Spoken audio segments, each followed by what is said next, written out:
Your surname isn't just a label your dad handed you.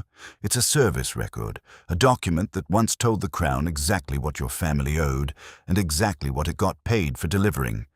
12 names, 12 bloodlines. We start at the edge of the royal household, and we end close enough to the throne that the name itself became a death sentence. Thanks for being here. If bloodline history is your thing, hit subscribe now. Let's start at the outer edge of the court, where power began as nothing more than a job. Number 12. Spencer. It sounds like old money, like a name you'd find attached to a country estate and a trust fund. It didn't start there. It started as a job title, and not a glamorous one. The word comes from the old French dispensier, a man who controlled the larder, the stores, the food and drink of a great household. Strip away the Latin dressing, and you get dispenser. Not a metaphor. A dispenser of provisions, the person who decided who ate, who drank, and how much left the stockroom on any given day. That job mattered more than it sounds. In a medieval or early modern household, control over supply was control over loyalty. Whoever managed the larder managed access, and access was currency at every level of the court. The Spencer family carried this name into English gentry life and, later, into aristocratic wealth built on land and sheep farming in Northamptonshire. By the 1600s, one Spencer was said to be the richest man in England. That kind of fortune doesn't come from nowhere. It comes from a family that understood, generation after generation, that whoever controls the stores controls the room. If your name is Spencer, your bloodline didn't start with a title. It started with a set of keys, and it learned that power runs through access, long before it runs through blood. Number 11. Berkeley. This one reads like a place on a map, and it is.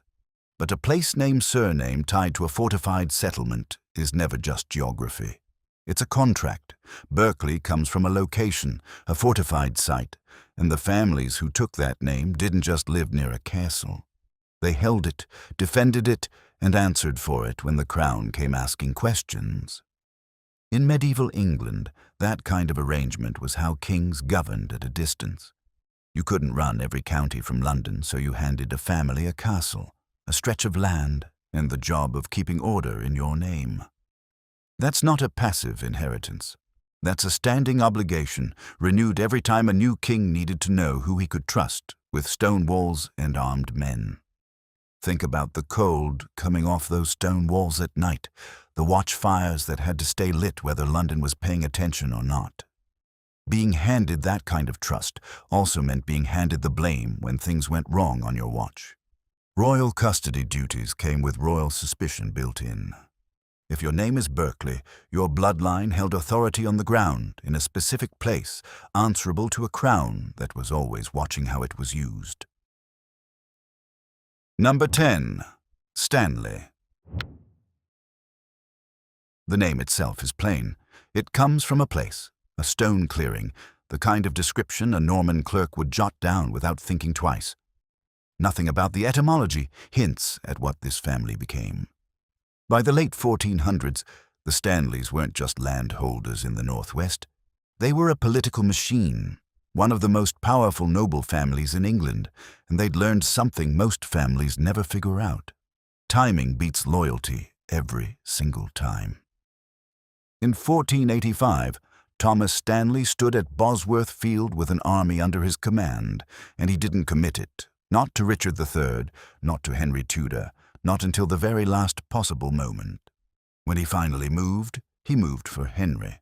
That single decision, held back until the field itself told him who was going to win, helped hand the crown to a new dynasty. This wasn't blind service. It was a family that had learned exactly how long you could wait before choosing, and exactly what that choice was worth once you made it. If your name is Stanley, your bloodline didn't win the crown through devotion.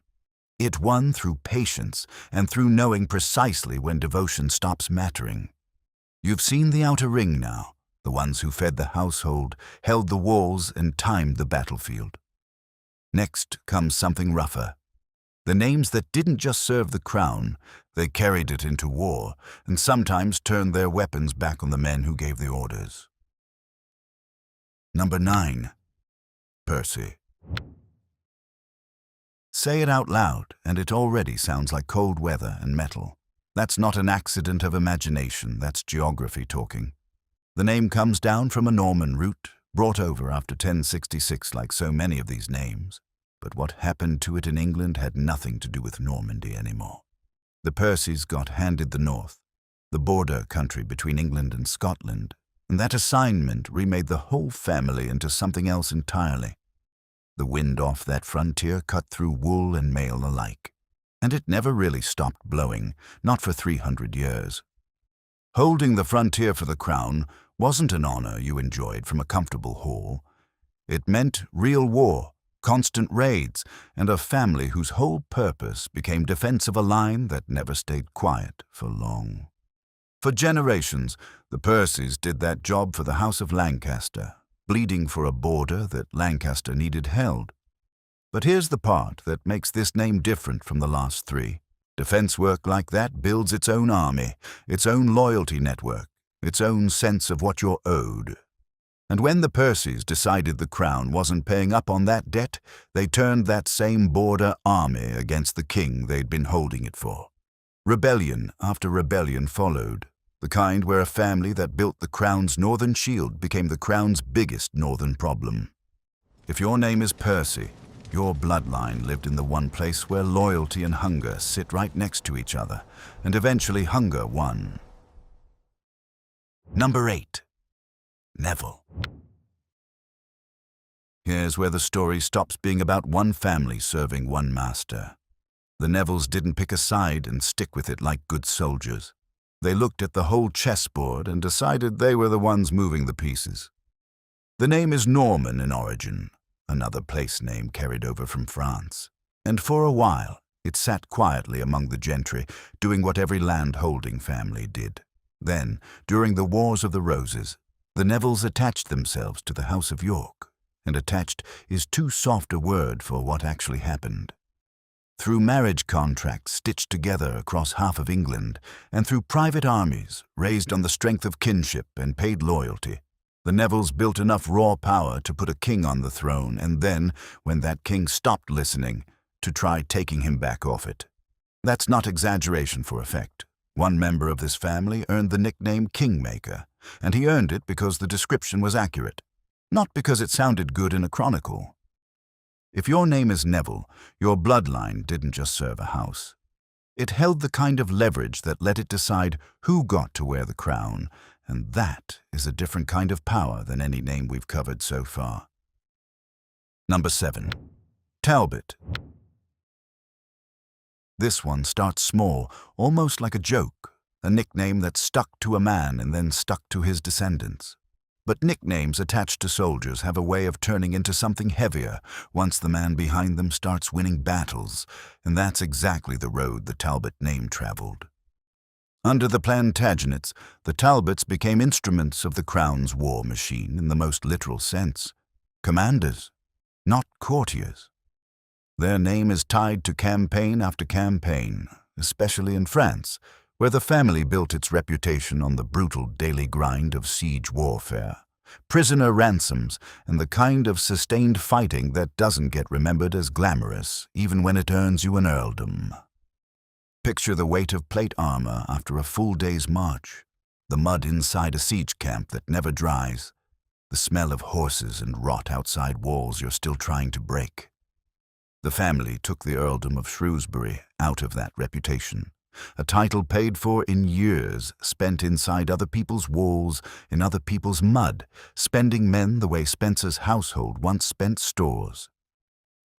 If your name is Talbot, your bloodline served the crown, wearing armor, and it paid for its title the same way soldiers always pay, in the current of men and the memory of what those campaigns cost. War like this wins land, but it never decides who gets to keep it once the fighting stops. That question gets settled somewhere else entirely, inside the palace, in the marriage beds and behind the closed doors where favor gets handed out and just as fast taken away. Number 6. Seymour. A wedding built this family's fortune, and a different kind of intimacy nearly destroyed it. The name comes down from a Norman root, carried quietly through English gentry for generations, doing nothing to suggest the orbit it would eventually enter. Then Jane Seymour married Henry VIII, and the whole family got pulled into the center of English power overnight, the way a small boat gets pulled into a ship's wake. That marriage gave the Seymours something Spencer's stores and Berkeley's walls never could: direct blood access to the throne itself. When Jane's son became king as a child, her brothers stood close enough to rule in his name, holding the title of protector and running the country through him. But court access built on one woman's body and one boy's minority doesn't hold steady. Factions form around that kind of power, and factions need targets. One Seymour brother went to the block on charges built mostly out of court paranoia. The other followed a few years later on charges just as thin. Favor at that altitude doesn't fade quietly. It gets prosecuted. If your name is Seymour, your bloodline climbed into power through a wedding and paid the debt back in an execution. Number 5. Howard. Some names carry the smell of smoke before the fire's even lit. Howard is one of them. The origin of the name itself gets argued over by scholars, some pointing to a Norman root, some to something older. And honestly, the debate doesn't matter much next to what the family actually became. By the Tudor period, the Howards held the Dukedom of Norfolk, one of the oldest and heaviest titles in England, and that alone put them permanently in the room where royal decisions got made. Being in that room cuts both ways. 2 women from the Howard bloodline became Queens of England, Anne Boleyn and Catherine Howard, and both died on the same scaffold for reasons that had as much to do with court politics as anything either woman actually did. The family itself survived those executions through a skill most of the names on this list never mastered: the art of surviving your own relative's downfall. Submit fast enough, distance yourself cleanly enough, and the crown lets the rest of the family live to serve another day. The Howards did that more than once. If your name is Howard, your bloodline stood close enough to the throne to burn, and close enough to the exits to keep walking out alive. Number 4. Cromwell. This name doesn't start anywhere near royal blood. It starts as a place name, plain as Stanley's stone clearing, attached to nothing more dramatic than a patch of English ground. Then Thomas Cromwell picked it up and turned it into the sharpest tool Henry VIII ever used. Cromwell wasn't a soldier like Talbot, and he wasn't born into access like Howard. He rose through paperwork, through law, through the kind of administrative grip that doesn't look like power until you realize it's rewriting the entire country. As Henry's chief minister, Cromwell ran the dissolution of the monasteries, stripping the church of its land and wealth and funneling it straight into the crown's treasury. That's not a battle won with swords. That's a battle won with inventories, seizure orders, and a king's signature. He built modern English administration almost by accident, proving a family didn't need a title or a border to hold real power, just control over the ink that decided who owned what. It didn't save him. Cromwell fell the same way he'd built his career, by royal order, on paper, fast. If your name is Cromwell, your bloodline learned that the state itself can be a weapon, and that the people who wield it best are rarely the ones who survive it. You've now seen service, war, and the kind of favor that gets you killed. What's left isn't proximity to the crown anymore. It's names that sit inside the bloodline itself, where the surname stops meaning servant of the house and starts meaning something the crown had to watch. Number 3. Beaufort. It sounds like a castle, and it started as one, a place name in France attached to John of Gaunt's children by Catherine Swynford. But the name stopped being geography the moment those children needed legitimizing. Once legitimized, the Beauforts became something England had never quite dealt with before, a bloodline close enough to the throne to inherit it, born under a cloud just thick enough to make every claim a fight. That's not a title.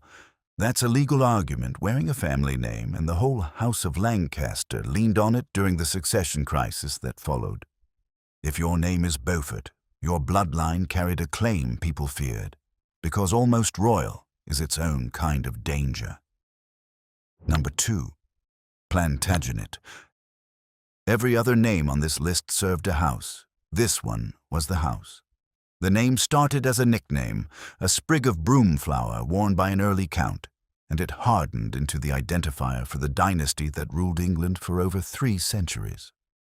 That's a long chain of inheritance, and long chains snap. By the 1400s, the same royal blood had split into York and Lancaster, cousins killing cousins over which branch actually owned the name. If your name is Plantagenet, your bloodline didn't serve the crown. It was the crown arguing with itself. Number 1. Stafford. This is the name that proves royal blood was never safe blood. Stafford is a place name, plain as Berkeley's castle, tied to a family that held the dukedom of Buckingham and carried Plantagenet blood in its own veins, close enough to the throne to be useful, and close enough to be a threat nobody could ignore. Edward Stafford, the 3rd Duke of Buckingham, walked through Henry VIII's court, knowing exactly how thin the line was between his family and the crown. In 1521, that knowledge got him executed on a treason charge, built mostly out of the king's own suspicion. He didn't raise an army. He didn't move against the throne. He was killed for what ran in his blood, not for anything his hands had done. If your name is Stafford, your bloodline carried the one danger no soldier and no minister ever had to face, the risk of being born too close to the crown to be trusted alive. Your surname is the oath your family swore, whether they meant to or not, and it's still sitting there on your driver's license, your passport, your kid's birth certificate, centuries after the crown that demanded it first is gone. Drop your name and your county below, and I'll tell you which house it points to. Subscribe for weekly bloodline cases. The crown paid service in land, then took it back with a charge, but the name outlived every king who ever tried to erase it.